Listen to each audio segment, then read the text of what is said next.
अस्सलाम वालेकुम students, welcome to my YouTube channel hello world. ये मैथ की जो 9th क्लास की ये वाली बुक है, इसको हम लोग कवर करेंगे। साइंस ग्रुप की ये बुक है मैथ की 9th क्लास की। तो इसका फर्स्ट चैप्टर देखते हैं, मैट्रिसेस एंड डिटर्मिनेंट 1.1 एक्सरसाइज 1.1 पे चलते हैं। इसमें फर्स्ट जिस तरह के हमारे पास क्वेश्चन है, find the order of the following matrices. तो सबसे पहले हमें ये जानना होगा कि ऑर्डर क्या होता है, कि find the order of the following matrices.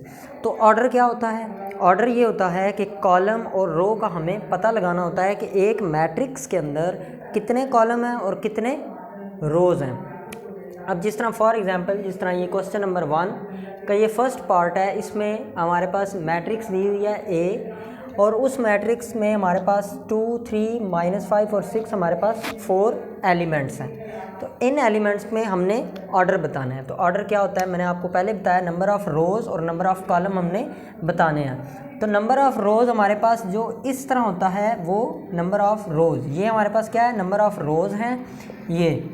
और नंबर ऑफ़ कॉलम क्या, इस तरह। तो अब हम क्या करेंगे, ये हमारे पास एक रो ये है, एक रो ये है। हमारे पास रो कितनी हो गई, रो हमारे पास 2, कॉलम कितने हैं 1 और 2। तो कॉलम हमारे पास कितने हो गए 2। तो इसकी रो कितनी है 2, कॉलम कितने हैं 2। तो हमने क्वेश्चन नंबर 1 का फर्स्ट पार्ट में इसका ऑर्डर बता दिया है। ऑर्डर ये होता है कि सिर्फ हमने नंबर ऑफ़ रोज़ एक मैट्रिक्स में कितने हैं और नंबर ऑफ़ कॉलम कितने हैं। इसका सेकंड थर्ड मतलब उसी तरह ही है, उसमें हमने नंबर ऑफ़ रोज़। अब इसमें ये थोड़ा सा मुझे डिफरेंट लग रहा था बाकी से, तो इसमें नंबर ऑफ़ रोज़ कितनी है, मतलब नंबर ऑफ इस तरह कितने लिखे हुए हैं। तो ये एक ही रो है, ठीक है। अगर यहाँ पे 3 होता, 4 होता, 5 होता और ये मैट्रिक्स यहाँ पे क्लोज होती, ठीक है, तो हमारे पास एक ही रो थी। उस रो में आगे एलिमेंट्स मैट्रिक्स के बढ़ रहे थे। तो हमारे पास अब ये एक एलिमेंट है तो ये एक ही रो है, ठीक हो गया। हमारे पास यहाँ पे रो कितनी आ गई, एक रो कितनी 1। कॉलम कितने हैं, कॉलम भी ये है। अगर इधर साथ इसके 1 होता या 2 होता या 3 होता तो वो साथ इसके कॉलम ज़्यादा होते। तो अब यहाँ पे कॉलम, इसके कॉलम भी एक ही कॉलम है, एक डिजिट तो एक कॉलम, ठीक है, एक डिजिट एक ही कॉलम है, साथ इसके वो सेकंड नहीं है। हमारे पास क्या है, कॉलम भी 1 है। उसके बाद हम लोग सेकंड क्वेश्चन पे आते हैं।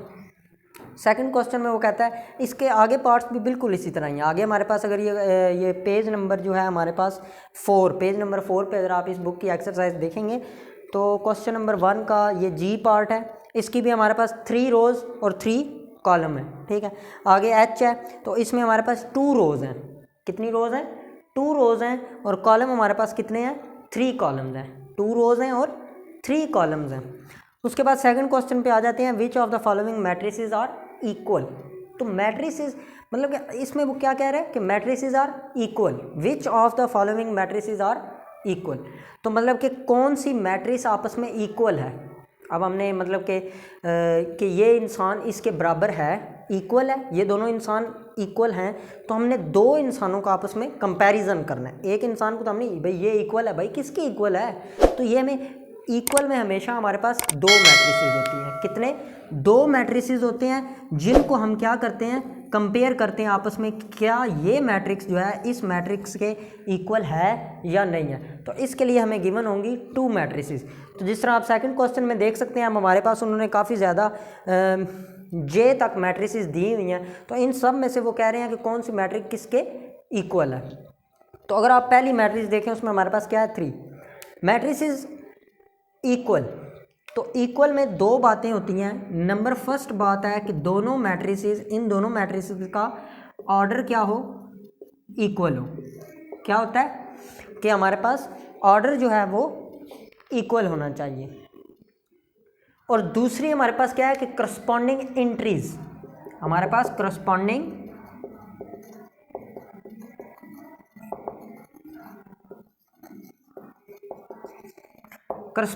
एंट्रीज जो है हमारे पास 2 मैट्रिक्स के ऑर्डर और करस्पॉन्डिंग एंट्रीज इक्वल होनी चाहिए। ऑर्डर का मैंने आपको बता दिया है कि नंबर ऑफ़ रोज़, जितने नंबर ऑफ़ रोज़ इसके हैं इतने नंबर ऑफ़ रोज़ इसकी हों, जितने नंबर ऑफ़ कॉलम इस मैट्रिक्स के हैं इतने ही नंबर ऑफ़ कॉलम इस मैट्रिक्स के हों, तो हमारे पास क्या होगा, ये मैट्रिक्स इस मैट्रिक्स के हम कह सकते हैं कि इसका ऑर्डर सेम है। ये नहीं कह सकते कि ये मैट्रिक इस मैट्रिक के इक्वल है।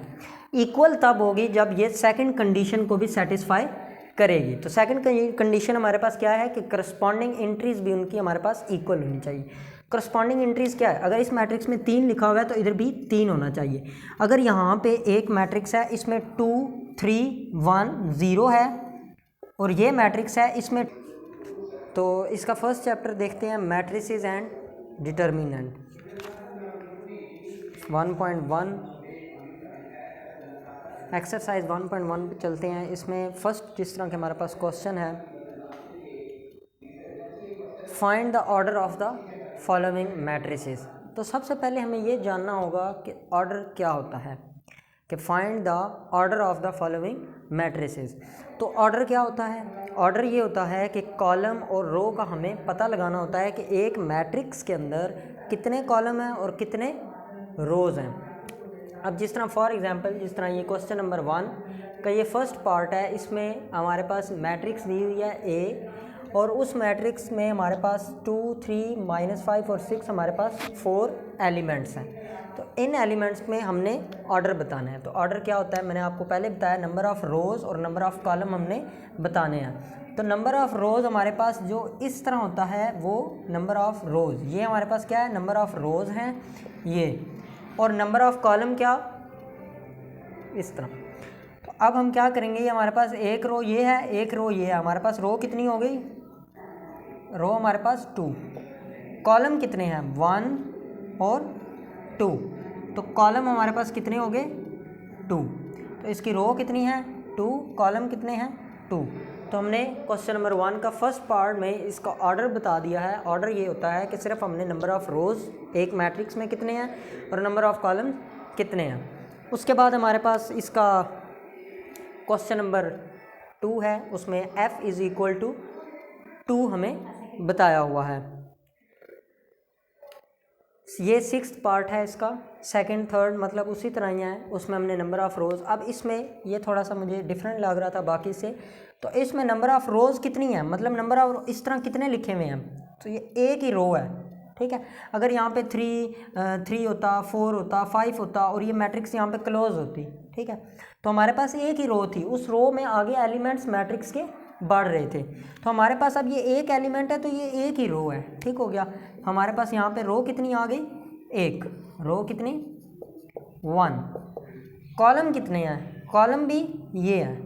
अगर इधर साथ इसके 1 होता या 2 होता या 3 होता तो वो साथ इसके कॉलम ज़्यादा होते। तो अब यहाँ पे कॉलम, इसके कॉलम भी एक ही कॉलम है, एक डिजिट तो एक कॉलम, ठीक है, एक डिजिट एक ही कॉलम है, साथ इसके वो सेकंड नहीं है, हमारे पास क्या है, कॉलम भी 1 है। उसके बाद हम लोग सेकंड क्वेश्चन पे आते हैं। सेकंड क्वेश्चन में वो कहता है, इसके आगे पार्ट्स भी बिल्कुल इसी तरह ही हैं। आगे हमारे पास अगर ये पेज नंबर जो है हमारे पास 4, पेज नंबर 4 पे अगर आप इस बुक की एक्सरसाइज देखेंगे तो क्वेश्चन नंबर 1 का ये जी पार्ट है, इसकी भी हमारे पास 3 रोज़ और 3 कॉलम है, ठीक है। आगे एच है तो इसमें हमारे पास 2 रोज़ हैं, कितनी रोज़ हैं 2 रोज़ हैं, और कॉलम हमारे पास कितने हैं 3 कॉलम्स हैं, 2 रोज़ हैं और 3 कॉलम्स हैं। उसके बाद सेकंड क्वेश्चन पे आ जाते हैं, which of the following matrices are equal. तो मैट्रिसेस मतलब कि इसमें वो क्या कह रहे हैं कि matrices are equal, which of the following matrices are equal, तो मतलब कि कौन सी मैट्रिक्स आपस में इक्वल है।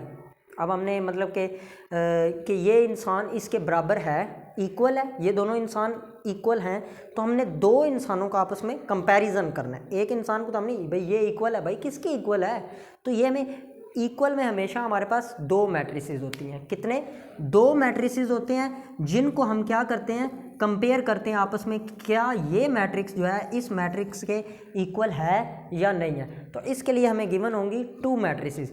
तो जिस तरह आप सेकंड क्वेश्चन में देख सकते हैं, हम हमारे पास उन्होंने काफ़ी ज़्यादा जे तक मैट्रिसेस दी हुई हैं, तो इन सब में से वो कह रहे हैं कि कौन सी मैट्रिक्स किसके इक्वल है। तो अगर आप पहली मैट्रिक्स देखें उसमें हमारे पास क्या है 3 मैट्रिसेस इक्वल, तो इक्वल में दो बातें होती हैं। नंबर फर्स्ट बात है कि दोनों मैट्रिसेस, इन दोनों मैट्रिसेस का ऑर्डर क्या हो, इक्वल हो। क्या होता है कि हमारे पास ऑर्डर जो है वो इक्वल होना चाहिए। और दूसरी हमारे पास क्या है कि करस्पॉन्डिंग एंट्रीज, हमारे पास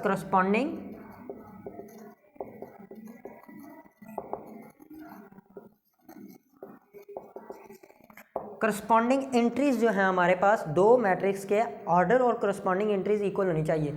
ऑर्डर का मैंने आपको बता दिया है कि नंबर ऑफ रोज, जितने नंबर ऑफ रोज इसके हैं इतने नंबर ऑफ रोज इसकी हों, जितने नंबर ऑफ कॉलम इस मैट्रिक्स के हैं इतने ही नंबर ऑफ कॉलम इस मैट्रिक्स के हों, तो हमारे पास क्या होगा, ये मैट्रिक्स इस मैट्रिक्स के हम कह सकते हैं कि इसका ऑर्डर सेम है। ये नहीं कह सकते कि ये मैट्रिक्स इस मैट्रिक्स के इक्वल है।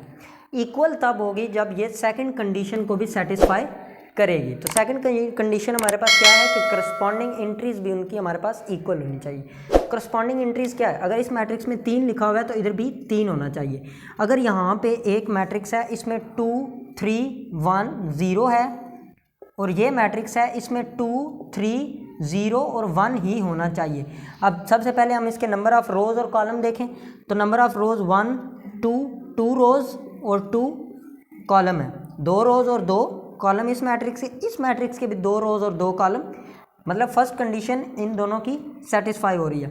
सेकंड कंडीशन कि इनकी एंट्रीज, अब इधर 2 है तो इधर भी 2 है, इधर 3 है तो इधर भी 3 है, इधर 1 है, सॉरी यहाँ पे 0 और इधर 1, अब इधर 0 है तो इधर भी 0, इधर 1 है तो इधर भी 1, तो इनके करस्पॉन्डिंग एंट्रीज को भी हमारे पास सेम होना चाहिए। जिस तरह की क्वेश्चन नंबर 2 है उसमें आप देख सकते हैं कि हमारे पास जो हमारे पास ए और सी है, यहाँ पे थोड़ा सा बच्चों को कंफ्यूज करने के लिए वो इस तरह के क्वेश्चन दे देते हैं। जिस तरह इन्होंने यहाँ पे ए मैट्रिक्स उन्होंने दी हुई है 3 और सी मैट्रिक्स उन्होंने क्या दी हुई है 5 माइनस 2। अब कुछ इस तरह के क्वेश्चन भी आ जाते हैं। अब ये देखें यहाँ पे 5 माइनस 2 है तो हमने पहले इसको थोड़ा सा सॉल्व करना है। तो c is equal to 5 minus 2 हमारे पास क्या हो जाएगा 3, ठीक है 3 हो गया। और a हमारे पास क्या है 3। तो अब इनके नंबर ऑफ रोज और number of column, number of rose 1 column, number of column a के हमारे पास कितने हैं 1, c के नंबर ऑफ रोज और कॉलम कितने हैं 1 1। तो मतलब फर्स्ट कंडीशन सेटिस्फाई हो रही है कि नंबर ऑफ ऑर्डर दोनों मैट्रिक्स के सेम है। उसके बाद अगर हम सेकंड देखें क्या इनकी एंट्रीज इक्वल है, इसके पास भी 3 इधर भी 3, तो क्या इनकी एंट्रीज भी सेकंड कंडीशन भी सेटिस्फाई हो रही है। तो इसका क्या मतलब है कि ये दोनों मैट्रिक्स जो है वो क्या है इक्वल है। क्वेश्चन नंबर 3 है find the values of a b c and d which satisfy the matrix equation. तो इस क्वेश्चन में हमने पहले ए बी और सी और डी की वैल्यूज़ फाइंड करनी है और उसके बाद उसको मैट्रिक्स इक्वेशन के साथ सेटिस्फाई करना है, वो सेटिस्फाई करे मैट्रिक इक्वेशन को। ठीक हो गया। तो पहले ये बोर्ड रेज करते हैं उसके बाद आते हैं। बोर्ड रेज हो चुका है। तो अब हम यहाँ पे देखते हैं हमारे पास क्वेश्चन नंबर 3 जो है वो ये है। इसमें हमने सबसे पहले ए बी सी और डी की वैल्यूज़ को फाइंड करना है। फाइंड करके जो हमारे पास आंसर आएगा उसको क्या करना है, हमने इधर पुट करना है इस इक्वेशन में और उसको ये इसके इक्वल आए, मतलब कि ये मैट्रिक्स इस मैट्रिक्स के इक्वल हो, ये भी हमने सेटिस्फाई करना है। तो सबसे पहले हम क्या करेंगे, ए बी और सी और डी की वैल्यूज़ को फाइंड करेंगे। लेकिन उससे पहले मैं एक चीज़ जो कि बहुत कॉमन है वो आपको बताना चाहता हूँ। वो ये है, कुछ इनको रूल्स कह सकते हैं कि कुछ रूल्स हैं। तो वो रूल्स क्या हैं कि जब भी प्लस इज़ इक्वल टू के उस साइड पे जाएगा तो क्या हो जाएगा minus, minus is equal to के उस साइड पे जाएगा प्लस हो जाएगा, मल्टीप्लाई इज़ इक्वल टू के उस साइड पे जाएगा डिवाइड हो जाएगा, और डिवाइड उधर जाएगा तो क्या होगा मल्टीप्लाई। ये 4 जो हैं ये बेसिक रूल्स हैं, इनका पता होना चाहिए आप लोगों को। उसके बाद हमारे पास रूल नंबर ये 1 इसको कह सकते हैं, और रूल नंबर 2 आप लोग कह सकते हैं कि जो है वो अगर आप a प्लस 2 आ गया है, मतलब 2a प्लस 2 आ गया है, तो हम कभी भी इसको 4a नहीं लिख सकते। जब भी वैल्यूज़ के साथ वेरिएबल होंगे, मतलब कि 2a प्लस 2a, तो ये 4a हो सकता है। उसके बाद ये 4a हो सकता है। सेकंड हमारे पास अगर हमारे पास a डॉट a है, मतलब कि 2a डॉट 2a है, मतलब कि डॉट का क्या मतलब है कि ये वैल्यू इस वैल्यू से मल्टीप्लाई हो रही है, तो 2 2s are 4, और ए यहाँ पे एडिशन में तो हमने ए को एक दफ़ा लिख दिया, लेकिन यहाँ पे क्या करेंगे ए का स्क्वायर, ठीक है। और अगर इसी तरह 2a डॉट 2b आ जाए तो मल्टीप्लिकेशन, जब भी दो वैल्यूज़ की मल्टीप्लिकेशन होती है तो तब हम लिख सकते हैं 2 2s, और पहले वैल्यूज़ को मल्टीप्लाई करना है, वैल्यूज़ को मल्टीप्लाई करने के बाद वेरिएबल्स को आपस में मल्टीप्लाई करना है मल्टीप्लिकेशन में, ठीक है। तो 2 2s 4 और साथ हम a और b लिख सकते हैं, ठीक हो गया। लेकिन एडिशन में हम लोग इस तरह नहीं कर सकते, 2a 2b है तो हम इसको 4ab नहीं लिख सकते कभी भी, इसमें हमारे पास वेरिएबल्स हमारे पास सेम होने चाहिए। तो 4 + 4 8 हमेशा याद रखना है कि अगर मल्टीप्लिकेशन है या एडिशन है तो ये बच्चों को काफ़ी मुश्किल थोड़ी सी लगती है, उनके कंसेप्ट, बेसिक कंसेप्ट जो हैं वो उनके क्लियर नहीं होते। तो बेसिक कंसेप्ट यही हैं कि अगर आपके पास ये वैल्यू है तो सबसे पहले 2-3 चीज़ें आपने अपने जहन में रखनी है। मतलब पहले हमने वैल्यूज़ को आपस में क्या करना है, ऐड करना है कि ये 4 है और ये सबसे पहले हमने ये देखना है कि इनको करना क्या है, क्या इनको पहले हमने क्या देखना होता है, साइन देखना होता है। तो अब यहाँ पे 4 के साथ क्या है, प्लस, मतलब कुछ नहीं है तो प्लस है, plus plus plus plus plus, मतलब इन दोनों को क्या करना है, प्लस करना है। 4 और 4 जमा कर दो 8, दोनों में से बड़ी वैल्यू कौन सी है, दोनों सेम है तो दोनों के साथ क्या साइन है, प्लस, तो प्लस मतलब कुछ भी ना लगाओ, प्लस लगा दो। 8 साथ एक ए लगा देना है। फिर वेरिएबल देखने हैं, क्या वेरिएबल इनके सेम है, ए सेम है तो एक वेरिएबल लिख देना है, 8 हमारे पास आंसर आ गया। इसी तरह -4 + 5b, ठीक है। तो b नहीं सॉरी, यहाँ पे हमारे पास 5 ए ले लें, यहाँ पे भी ए ले लें, ठीक है। तो अब इनको करना क्या है, plus minus plus minus minus minus करना है। 5 में 4 गए, 5 4 गए, पीछे 1 तो 1, ठीक हो गया। दोनों के साथ वेरिएबल सेम है, एक ए आ गया। साथ साइन, साइन लाजमी होता है बच्चे, ये साइन का इनको समझ नहीं आती स्टूडेंट्स को। तो बड़ी रकम कौन सी है, 5। मैंने क्या बताया, लेफ़्ट जो वैल्यू है उसकी लेफ़्ट साइड पे साइन होता है, तो 5 की लेफ़्ट साइड पे क्या है, प्लस, तो यहाँ प्लस आ जाए। ना हम 1 लिखते हैं ना हम प्लस लिखते हैं, तो इसका सिंपल आंसर ए है, ठीक हो गया। उसके बाद अब मैं उम्मीद करता हूँ कि ये चीज़ें जो हैं ये आप लोगों को समझ आ गई होंगी। ये जो बेसिक कंसेप्ट्स हैं ये जो हैं ये ज़रूरी होते हैं। उसके बाद क्वेश्चन की तरफ आ जाते हैं। क्वेश्चन में उन्होंने कहा है ए बी सी डी की वैल्यूज़ फाइंड करो, फिर इस इक्वेशन में पुट करो और ये आपस में इक्वल होनी चाहिए, इक्वल, ठीक हो गया। तो हमने सबसे पहले वैल्यूज़ को किस तरह फाइंड करेंगे, हम ए बी सी डी की वैल्यूज़ को इस तरह फाइंड करेंगे कि a + c ये और ये आपस में इक्वल कर देंगे, इधर ये और ये आपस में इधर इक्वल कर देंगे।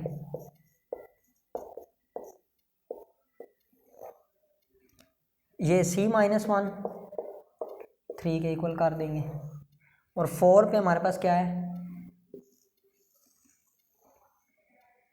4d - 6 = 2d कर देंगे, ठीक हो गया। a + c है, दोनों ऐड नहीं हो सकते, a + 2b है, ठीक है, b है इसके साथ a है, ये भी नहीं हो सकते। c - 1 = 3, अगर ये -1 उधर जाए तो ये c है, 3 माइनस है, 1 के साथ क्या है, माइनस, और मैंने बताया था माइनस उधर जाएगा तो क्या होगा, प्लस।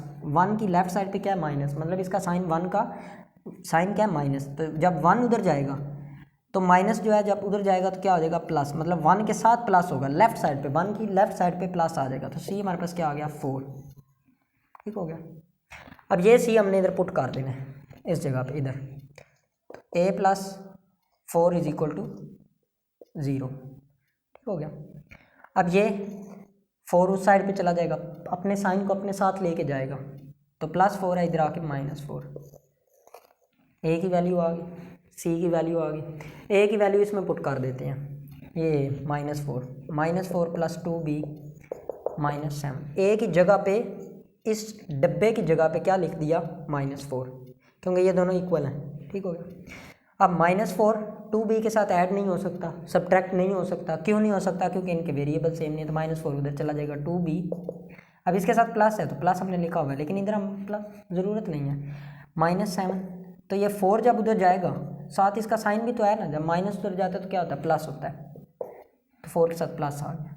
अब इनको करना क्या है, प्लस माइनस माइनस, 7 में से 4 गए, 4 5 6 7, 3 आ गया। बड़ी रकम कौन सी है, 7 या 4? 7। तो 7 की लेफ्ट साइड पे क्या है, माइनस, तो माइनस आ जाएगा 2b। अब 2b के साथ क्या हो रहा है, हमने b की वैल्यू निकालनी है। b is equal to -3। 2 क्या हो रहा है b के साथ, मल्टीप्लाई। तो यहाँ पे मल्टीप्लाई जब उधर जाएगा तो क्या होगा, डिवाइड। तो 2 मल्टीप्लाई हो रहा है b के साथ, इधर आएगा तो इसके साथ डिवाइड हो जाएगा। अगर ये रूल आप लोगों को अगर आपके जेहन में है तो बहुत आसानी से ये जो क्वेश्चन है ये सारे हो जाते हैं। 4d - 6, तो हम क्या करेंगे, ये इस इक्वेशन को देखते सार पता चल रहा है कि 4d इधर है, 2d इधर है। अगर हम इसको इधर ले आएँ तो ये दोनों आपस में ऐड या सब्ट्रैक्ट हो सकते हैं क्योंकि इनके वेरिएबल्स सेम है। तो 4d, ये 2d इसके साथ क्या है, प्लस, मतलब कुछ नहीं है तो क्या है, प्लस। तो ये सारा उठ के इधर आएगा तो इसके साथ 2d के साथ माइनस, इज इक्वल टू लगा देंगे। -6 जो है उस साइड पे जाएगा तो -6 पहले जाएगा, 6 के साथ क्या है, माइनस, लेफ्ट साइड पे साइन होता है, माइनस है, तो माइनस जब उस साइड पे जाएगा तो क्या हो जाएगा, प्लस। दोनों के वेरिएबल सेम है तो 4d - 2d हमारे पास आ जाएगा 2d, 6d is equal to 2d is equal to 3। ठीक हो गया। अब यही जो है ये वैल्यू हमने इधर पुट कर देनी है, ये सारी वैल्यूज़ इधर पुट करनी है और ये इक्वेशन हमने सेटिस्फाई करनी है कि ये वाली इस इक्वेशन के इक्वल है। तो बोर्ड को थोड़ा सा रेज करते हैं, ऐड कर, तो बोर्ड रेज हो चुका है। a -4b -3/2 c 4d 3, ये हमारे पास वैल्यूज़ आ गई। अब इन वैल्यूज़ को इसमें पुट करना है। जिधर a लिखा हुआ है, a की जगह पे -4 लिख दो, -4, a के बाद क्या है, प्लस, c की जगह पे लिख दो 4, समझ आ गई। a लिखा हुआ है, -4 लिख दो, प्लस लिखा हुआ है, प्लस लिख दो, आगे 2 लिखा हुआ है, 2 लिख दो, b लिखा हुआ है, b की जगह पे -3/2 लिख दो। लेकिन यहाँ पे ये चीज़ ध्यान रखनी है, 2 जो है वो b के साथ क्या हो रहा है, मल्टीप्लाई। तो इधर अगर हम ये -3 तो इस तरह लग रहा है माइनस हो रहा है, 2 3 के साथ माइनस हो रहा है, तो इधर ब्रैकेट आ जाएगी कि अब 2 जो है इस पूरी वैल्यू के साथ मल्टीप्लाई हो रहा है। c की जगह पे 4 लिख दो, -1 4, d हमारे पास क्या है, 3 मल्टीप्लाई हो रहा है, -6 is equal to 0 -7 3 2d, 2d की जगह पे क्या, 3 तो लिख दिया, ये 23 बन गया, पॉइंट लगाओ तो 2.3 बन गया। लेकिन यहाँ पे ये क्या हो रहा है, इधर देखना क्या हो रहा है, d क्या हो रहा है, 2 के साथ मल्टीप्लाई। मल्टीप्लाई जब भी दो वैल्यूज होती हैं तो उनको करने के लिए ब्रैकेट लगाते हैं, ठीक है। अगर हम यहाँ ब्रैकेट ना लगाएं तो क्या होगा, 2 और 3 23, पॉइंट लगाएं तो 2.3, ठीक है। अगर कुछ भी ना लिखें तो वो 23 है। हमने क्या करना है, ब्रैकेट लगा देनी है जिससे पता चले कि ये इसके साथ मल्टीप्लाई हो रहा है, क्योंकि यहाँ पे ये वेरिएबल जो है वो 2 के साथ मल्टीप्लाई हो रहा है। अब यहाँ पे ब्रैकेट नहीं लगाई, क्यों, क्योंकि वो वेरिएबल है, पता चल रहा है 2d लिखा हुआ है। लेकिन यहाँ पे दो वैल्यूज़ आ गई हैं, अगर यहाँ पे हम कुछ नहीं लगाते तो वो 23 बन जाएगा यही, लेकिन यहाँ पे 2d है, पता चल रहा है 2d के साथ मल्टीप्लाई हो रहा है। वो एक वेरिएबल है और एक वैल्यू है, लेकिन यहाँ पे दोनों वैल्यूज़ आ जाती हैं, दोनों वैल्यूज़ और एक वैल्यू और एक वेरिएबल। तो ये सिंपली करना क्या है, प्लस माइनस 4 में 4 गए 0, 0 के साथ कोई भी साइन लगा लो, ठीक है। यहाँ प्लस है माइनस है, जो मर्जी, 0 के साथ तो मतलब साइन नहीं होता। 4 - 1 करना क्या, प्लस माइनस, कुछ नहीं है तो प्लस माइनस 4 में से 1 गए 3, बड़ी रकम 4 के साथ प्लस आ गया, ना लिखो। यहाँ पे ये इसके साथ मल्टीप्लाई जब भी होती हैं तो वैल्यूज़ कटिंग हो जाती है, कट हो गया, पीछे क्या रह गया, -4 प्लस -3। अब ये 2 कट गया तो इसकी जगह पे 1, ठीक है, 1 लिख लो या ना लिखो। तो प्लस माइनस तो -4 प्लस -3, तो करना क्या है, माइनस प्लस करना है, 4 5 6 7 आ गया, बड़ी रकम 4 है, 4 के साथ माइनस तो -7 आ गया, ठीक है। ये -7 लिख दिया। अब इस पे आ जाओ, 4 3 12 -6, करना क्या, प्लस माइनस करना है, तो 12 में 6 गए 6, बड़ी रकम 12 के साथ प्लस आ गया।